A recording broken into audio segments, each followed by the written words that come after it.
I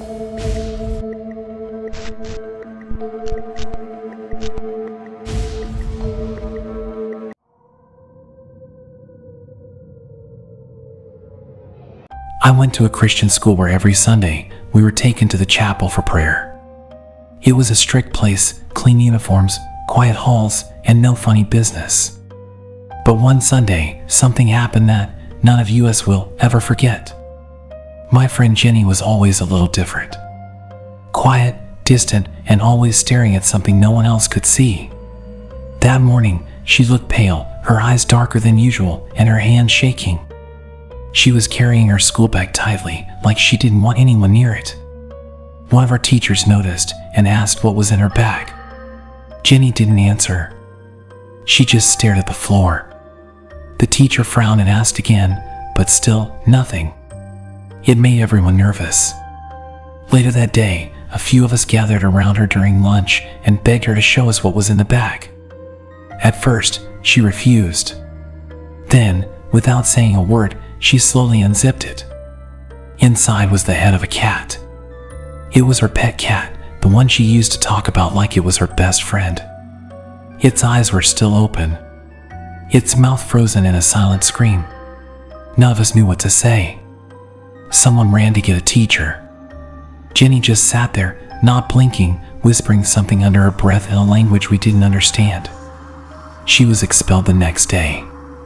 We thought that was the end of it.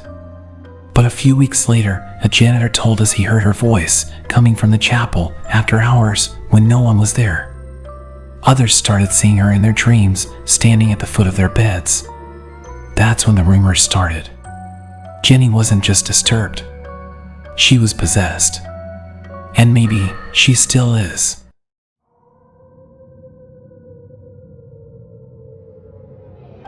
I studied in a Catholic Christian school deep inside the woods. Right next to our school was an old cemetery. You could see it clearly from my classroom window.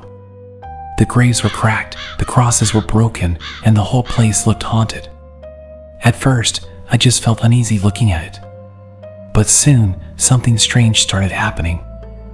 I felt like someone was calling me from the cemetery. A soft whisper pulling me toward the graves. Sometimes, I even heard screaming. Not loud, but just enough to send chills down my spine.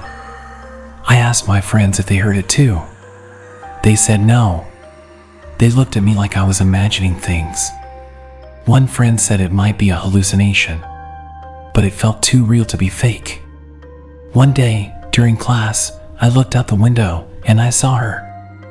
A girl sitting alone in the cemetery. She was crying, her head in her hands. Her hair was long and dark, her dress looked old. I blinked and she was still there. I kept watching, frozen in fear. But no one else seemed to notice her. I couldn't take it anymore. I was too scared. I told my parents and they changed my school. But even now, I still get nightmares. The same cemetery, the same crying girl. Sometimes, I wake up with the sound of that scream still echoing in my ears. I don't know what I saw. I don't know why I was the only one who heard it.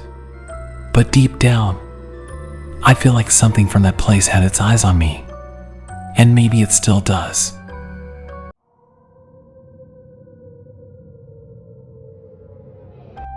One day, I missed my school bus. So I decided to take my bicycle and ride to school. It was about 5 kilometers away, and I had to pass through a narrow path that cut through the woods. The road was quiet, and I didn't see anyone around. As I was cycling, a girl about my age suddenly appeared by the side of the road. She looked lost. She asked me for a lift. I froze. There were no houses nearby, and I had never seen her before. Something about her didn't feel right. Her voice was soft, almost too soft. Then she asked, "Do you have some water?" I nodded, turned around to get my water bottle from my bag, but when I turned back, she was gone. Completely vanished. No footsteps, no sound.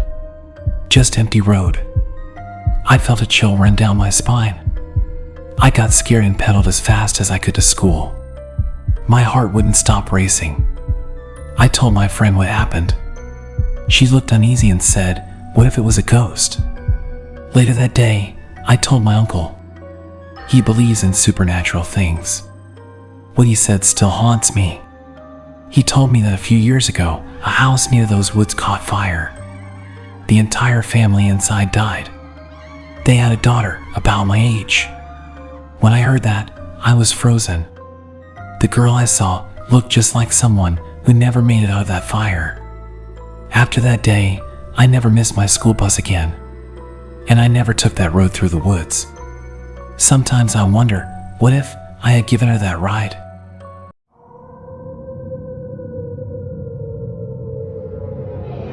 When I was in 7th grade at a religious private school, I had a friend named John.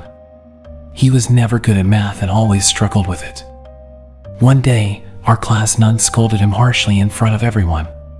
She embarrassed him so badly you could see how broken he looked. Later that day, during lunch break, something horrible happened. John jumped from the 5th floor of the school building. It was right next to our science lab. He didn't survive. It's been years since that day, but people still say John never really left the school. Some classmates claim they've heard his voice in the halls. Others say they've seen his shadow near the science lab. One day, I had to go to that same lab. It was quiet, too quiet.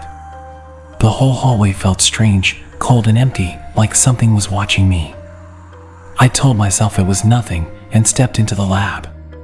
Just then, one of the glass jars filled with chemicals suddenly shattered. No one had touched it. The sound was loud and sharp, like it exploded. Only the lab attendant was inside, and he looked just as shocked as I was. My heart was pounding. I didn't wait. I ran back to the classroom as fast as I could. I didn't look back. That lab still gives me chills. It's the same place where John ended his life. I don't know what happened that day, but something didn't feel normal. Even now, when I think about it, I get that same uneasy feeling. Like John is still there. Watching.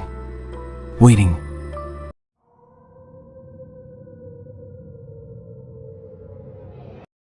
I went to a Catholic school from preschool to middle school. In our country, it's common for kids to say their schools are built on old hospital or cemetery grounds. We always thought it was just a creepy rumor, until we found out a grave really existed on campus. A religious figure who helped build the school was buried behind one of the buildings. That fact alone made the place feel colder. In 5th grade, I had an exam. There were whispers about a ghost in the girls' bathroom, the one that hummed Silent Night. I didn't want to believe it, but I had to go during the test. That bathroom was far past the empty library. The hall was dead silent.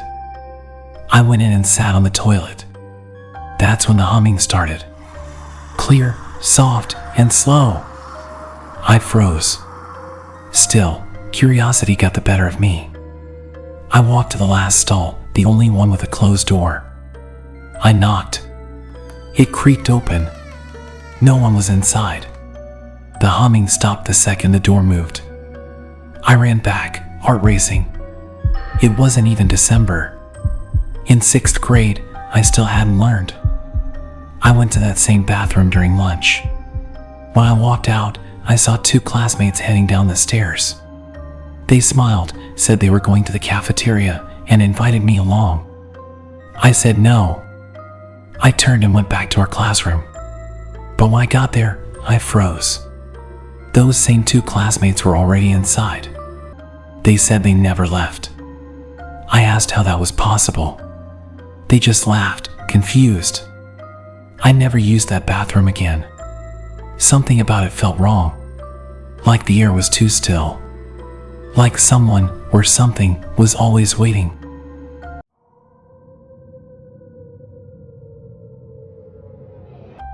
When I was in 3rd grade, at my Catholic school, we had a nun as our teacher, Sister Agnes. Everyone feared her. She didn't just yell, she screamed like something inside her was angry all the time. Her eyes always looked too wide, too sharp, like she could see right into your soul. Our classroom was strange, it was the only one with carpet. It always smelled a little musty, like something had soaked into it long ago. No one talked about it, but we all noticed. One day during snack time, a classmate named Mark accidentally knocked over his grape juice. It spilled onto the carpet, a big dark purple stain spreading fast. He froze, eyes wide, knowing what was coming. Sister Agnes turned around, and her face twisted into something evil. Not angry, something worse. She picked up her paddle and stormed across the room, screaming, "Come here and get your beating." Her voice didn't sound human. It was deeper, like two voices speaking at once. Mark ran. We all sat there, too scared to move. She chased him around the desks, swinging the paddle, nearly foaming at the mouth. The principal eventually had to pull her off him.